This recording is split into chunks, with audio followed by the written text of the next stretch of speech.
got some cool new features in Spike3, better sound system, new speakers. We got a tweeter and a mid-range, better depth of field for the sound, more power behind it, 50% more power, so you go louder, maintaining the quality of the sound. Big new display. We're going bezel to bezel on the speaker panel now, but we're keeping the size of our back glass that we have in Spike2 because we love having big back glass art on our games.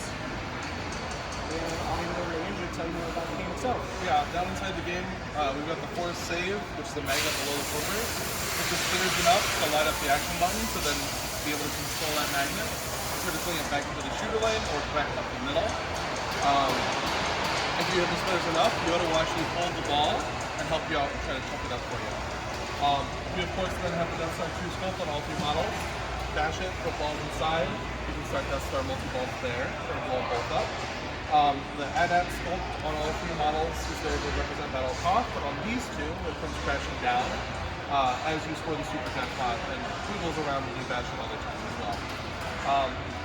Of course, the bowl represents our Sarlacc pit. Jabba rests atop it on these two models and lights up. Up the middle, we have, of course, the Millennium Falcon and the jump to hyperspace. On limited and premium models, that ramp actually does come down, so we can give you different features like Minox Multi-Ball, which is a shout to stroke multi-ball from Attack from Mars.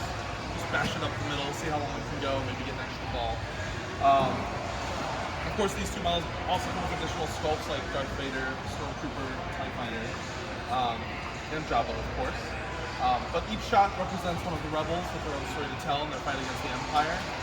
Vader has his own collection of modes, some iconic moments from Jabba, and some different vignettes of the Falcon and its trip through space in the galaxy.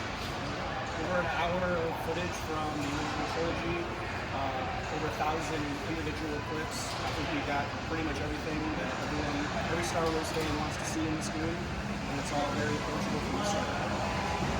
Yeah. We're not letting anyone play these today because we've got another group coming behind you, but these are on the show floor stern booth. Go play them. Have a good expo. Thanks for coming. Thanks, everybody.